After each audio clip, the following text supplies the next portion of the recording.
Hey folks, back at the garden. It's balmy 94 degrees out here today.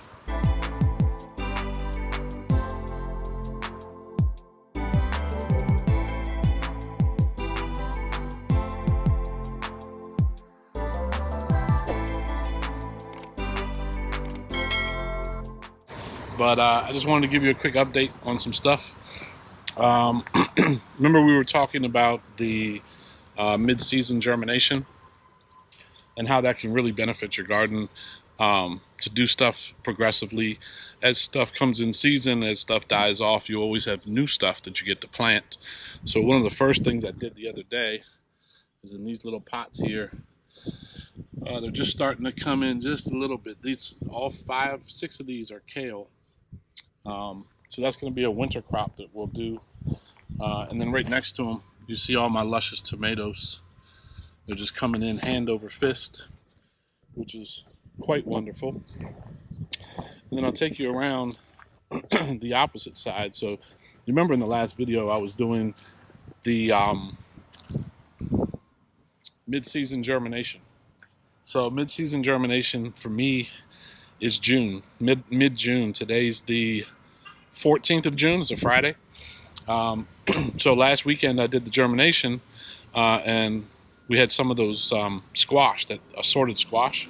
Well, what I did is, I'll splash a quick picture up here of where we had those onions. You remember early in the season I put those onions in, just from the onion slips. And what I did, if you see here, down in this mulch, I've planted 1, 2, 3, 4, 5 different squash plants in this area. It's only about 4 feet by 4 feet, give or take. But by doing that, I'm now rotating that crop. So that amended soil now has a nice thick layer of mulch down on top of it. And I just germinated those 5 squash in there. But I'll take you around. We'll go back through the garden in a minute. What I found online actually was something quite awesome for me, at least. Oh wow, look at this. Remember these squash plants that we put in the pots? Look at that zucchini right there. Awesome, awesome, awesome. Same thing right here. Yellow squash coming in. 1, 2, 3, 4, 5 or 6 of them already. But what I wanted to show you is this nifty little thing here. It is a completely aerated basket, hanging basket. Let me unzip it for you. And if you look inside here, I have all my onions that I pulled. Now just to give you an example, that is the size onion we're working with. It's about, I'm gonna say, 3 to 4 inches. This is a white Texas variety here. Let me spin this around. And the other one said it was a red onion, which is this one. And it does have a reddish tone to it. But same thing, it's probably about 4 inches actually on those. But this hanging basket was great. I found it on Amazon. It was like, I don't know, 16 bucks, 17 bucks. But it's perforated all the way through. So air is going to vent through it. You can zip it up so the pests or critters or whatever don't get in and start chomping on these beautiful onions that we just pulled up yesterday afternoon. I'm going to let them dry out here. It's got great air. It's under the covered top, so no rain. I mean, unless we get like side rain or anything like that, it's not going to be anything major. But let's go back real quick. Back in, obviously we still have tomatoes and squash and beets down here. We have our potted plants, and then you see here, down here, cucumbers coming in. They're going to be great. So look, this is a bush variety here, but there's about 6 or 7 of them on that one plant. Big zucchini. More wonderful tomatoes. Beans are still doing good. Collards are still doing good. I wanted to show you also, I actually took it from where I germinated a lot of my stuff at my shop, is this Roma tomato.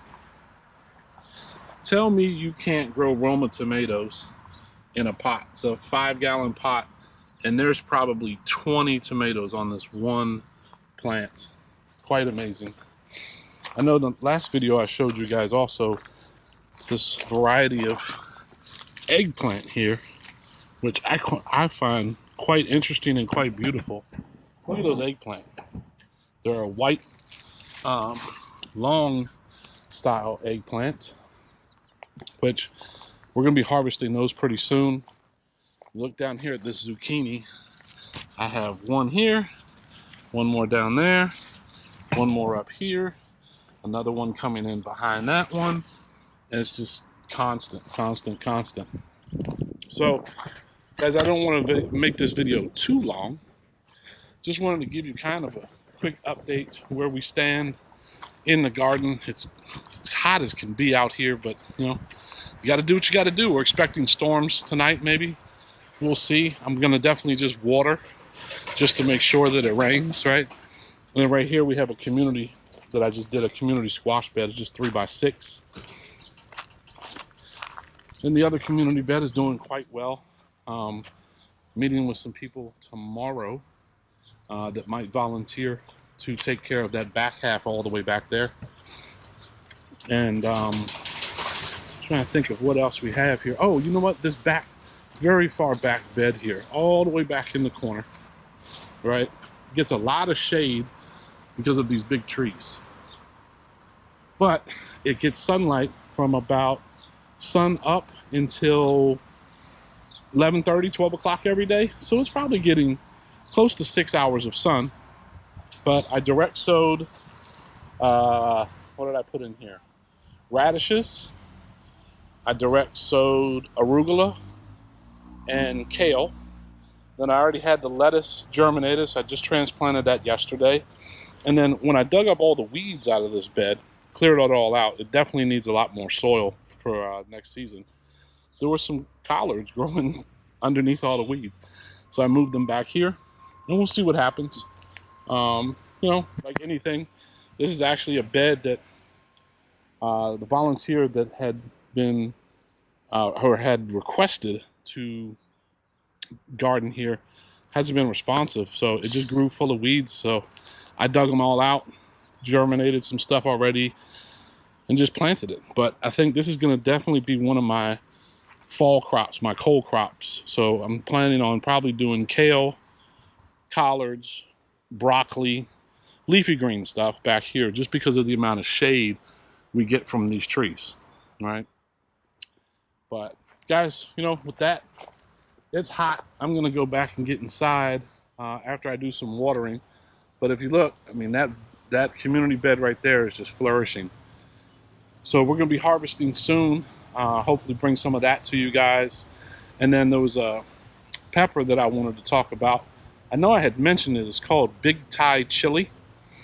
Well, I tried them a couple weeks ago, and it kind of tasted like a green pepper.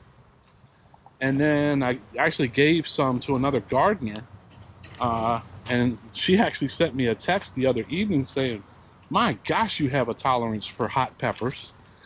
And I responded, you know, what do you mean? Well, these peppers that I'm talking about, I'll show you right here. They're called Big Thai chilies. So it's just a Thai chili pepper. They're a lot larger. Let's see if I can get around here and get a bunch of them. But I tell you what, I don't know if the warmer weather, as it got hotter this year, and that capsaicin or whatever in those peppers, but I put one in my mouth the other day, and good gosh, it was hot. They're great. They have great flavor, but man, they are smoking hot. Let me know if any of you guys have ever grown them. Here's more of them down here. You know, there are probably 30 or 40 peppers on each one of those plants. There's 4 of them right here across the front. Let me know if you guys have ever done anything with the Thai chili, the Big Thai chili peppers. So with that being said, If you like the content, comment below. Love to communicate with our community here on YouTube. DC Urban Gardener. And I will see you guys on the next one.